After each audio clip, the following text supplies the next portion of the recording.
சூரியகுமார் யாதவ் ஸ்ரேயஸ் Iyer trade. யாரா நீங்கள் எங்கே கிளம்புறீங்க? சூரியகுமார் யாதவ் வந்து கேகேஆருக்கு போகிறாராம். கேகேஆரில் இருக்கக்கூடிய ஸ்ரேயஸ் ஐயர் வந்து மும்பைக்கு வராரு. இந்த 2 ட்ரேட் நடக்க போகுது அப்படின்னு சொல்லிட்டு ஒரு மிகப்பெரிய ரூமர் ஒன்று வந்து கிளம்பிட்டு இருக்குது. அது என்ன ஏதுன்னு சொல்லிட்டு ஃபுல் டீட்டெயிலாக நம்ம இன்னைக்கு இந்த வீடியோவில் பார்க்கலாம். சீம் டபாக்கு டம் டம். Welcome to RK cricket centre.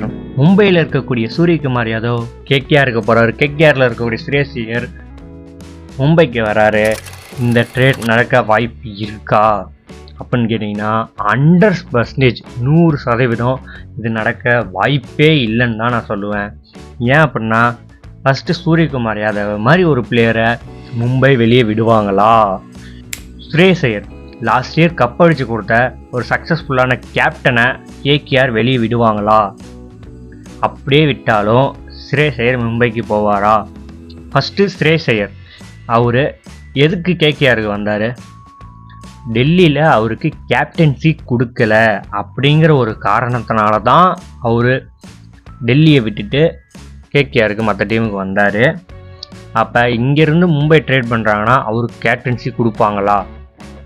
Already மும்பையில் யாரை கேப்டனாக ஆக்கிறதுன்னு சொல்லிட்டு பெரிய டிபேட் போட்டுக்கிட்டு ஹார்திக் பாண்டியாவா, சூரியகுமார் யாதவா, பும்ராவா, இல்லை மறுபடியும் ரோஹித் சர்மாவிட்டே கொடுக்கலாமான்னு சொல்லிட்டு அங்கேயே மிகப்பெரிய ஒரு பஞ்சாயத்து போயிட்டுருக்கு. இதில் ஸ்ரேயஸ் ஐயர் வந்து இங்கே ஜாயின் பண்ணால் அவர் எப்படி கேப்டன்சி கொடுப்பாங்க? அவர் கேப்டன்சிக்காக தான் டெல்லியிலேருந்து கேகேஆருக்கு வந்திருக்காரு. அப்போ அவரை விடுவாங்களா? அது இல்லாமல் கேகேஆர் வந்து லாஸ்ட் இயர் கப் அடித்த ஒரு சக்ஸஸ்ஃபுல்லான கேப்டனை விடுவாங்களா அப்படின்னு சொல்லிட்டு நீங்கள் சொல்லுங்கள் கமெண்ட் பாக்ஸில். என்னை பொறுத்த வரைக்கும் இந்த ட்ரேட் நடக்க வாய்ப்பே இல்லை. இது ஒரு ரூமர். இந்த ரூமரை தயவு செஞ்சு நம்பாதீங்க காய்ஸ். நீங்கள் என்ன நினைக்கிறேன்னு சொல்லிட்டு கமெண்ட் பாக்ஸில் கமெண்ட் பண்ணுங்கள். சீம் டபாக்கு டம் டம். ஓகே காய்ஸ், வேறொரு வீடியோவில் நான் உங்களை சந்திக்கிறேன். Tata, bye bye.